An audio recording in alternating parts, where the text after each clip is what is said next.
What's up? Poppa up in the house.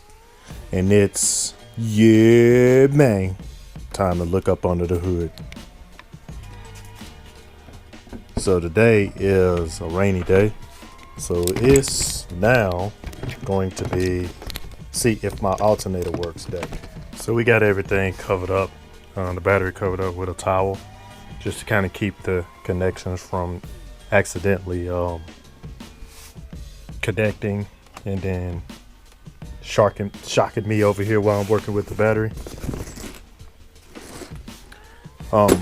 And I noticed that there's a bunch of corrosion build up on this terminal right here.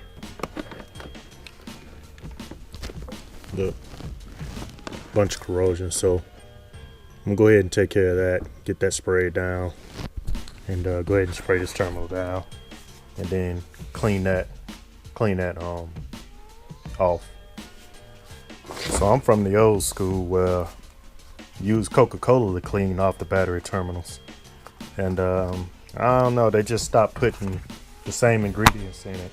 They stopped putting the cocaine in it, so the cocaine ain't in the Coke no more, and it just doesn't work as good. So using this battery cleaner plus stuff from Walmart. So that's it right there. I think it was like $4 a can or something like that. So just spray it on the terminals. See right there. It'll eat most of that stuff off. You see it changing colors, meaning there's a lot of corrosion on it.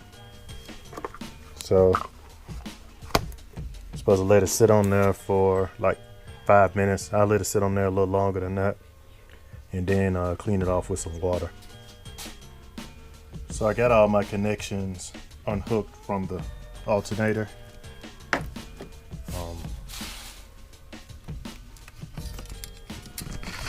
Take a look right here. So looks like there's a bolt holding it in here and a bolt holding it down at the bottom. But the thing is, got to take the belt off. So for those of you who actually had a problem trying to find out where the tensioner is on an SV model or any like 2013 through 17 model, and then you end up going down there and you see a tensioner that you don't even recognize, I'm gonna throw a photo up of it on the screen and show you what it looks like.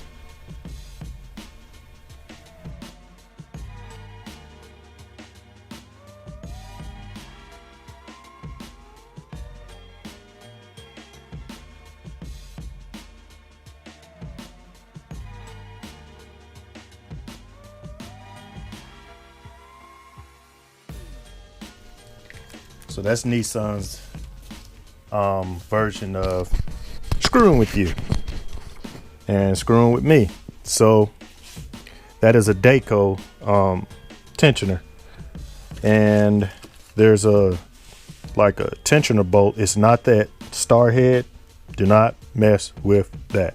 It has nothing to do with taking it off. And from what I've read so far, there's a little piece that's on the tensioner. It's like a 17 millimeter head. So what I did was I went and got a 3/8 inch drive Cobalt 17 mil. This is a short stock. Hopefully it'll fit behind there. And then I went and got me a cheap breaker bar, 3/8 in, because the area to get down there is very tight. So I'm hoping that this will work, and if not, if I can go from the top and not have to remove the sides. If I end up having to go from the sides, so be it. So a change of plans, I'm gonna have to go up under the vehicle, and I think all I have to do is remove this part of the shield. I don't have to remove this mud flap right here. So I'm just go ahead and start popping these push pins out.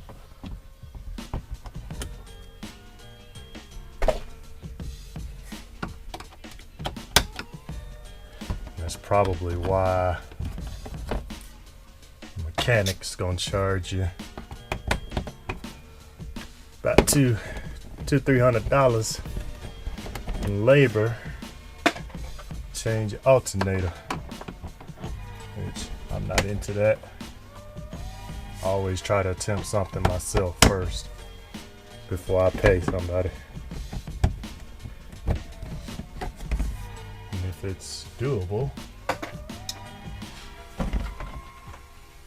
then I get it done. Get some assistance on trying to find that bolt so I can slide the belt off, because I can't see from up under here, so I'm gonna have to get some help to find out where I'm at to get on the bolt from the bottom to try to loosen the tension on the belt. So gotta tell you the good and the bad on everything. I got my wrench stuck down there on the tensioner, which the belt tensioner did. I mean, you have to go up under the bottom, and I got my wrench stuck. So I need to try to see if I can wedge that off of there. But anyhow, I've got the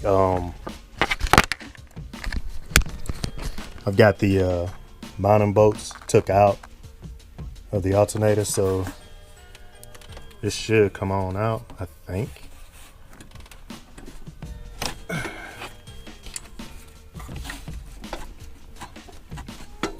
Like that. That's that.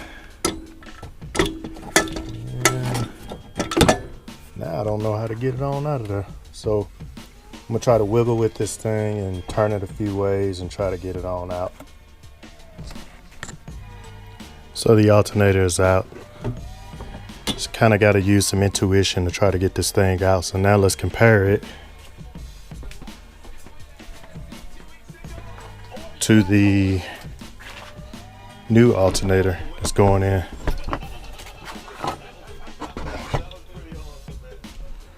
So if you look, the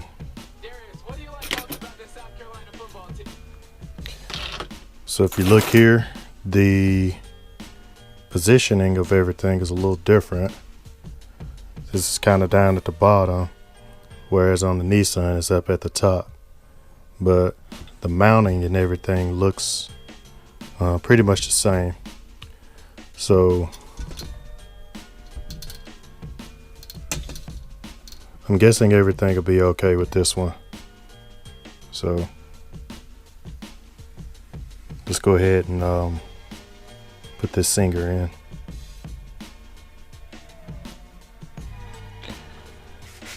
All right, so I got my wrench off of there. I had to use this little torque wrench or whatever because I didn't have a long neck or anything. So I'm hoping that whenever I do it again, I'm gonna put some grease on the inside of it, twist it, and then it'll just slide right back off. So I figured while I was at it, might as well go ahead and get a ground ready to hook to the side of the alternator. It had cleaned that off pretty good. Corrosion all off. It's back to how it's supposed to be. A little bit on the inside of that. Get a brush and brush that off. Still some on the inside. So. But ultimately, you cleaned it all off.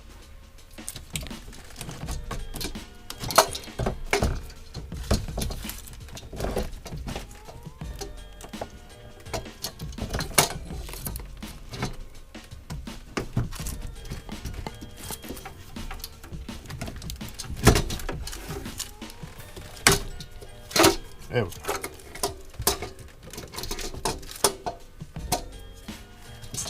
Alright, this is not going to work. This is not going to work. Okay, So now I know it's not gonna work, because if you look there, the alignment is off for the belts. This neck doesn't need to be on there. So I'm gonna have to send this back to Singer to get another one.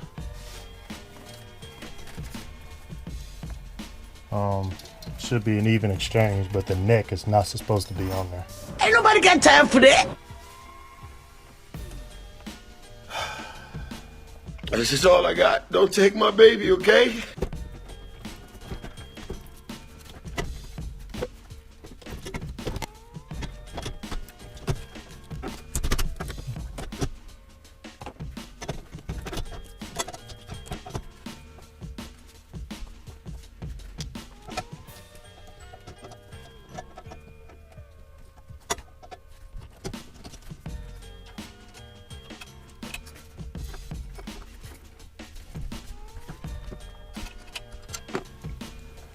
So here's that ground wire right there, and it comes kind of right there all the way over, and we'll fit up right here to that one. So got a little bit of slack in it for it to move around a little bit, and it's going to be the ground wire.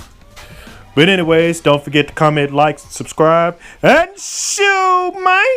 That's it. Peace out. This sleeving right.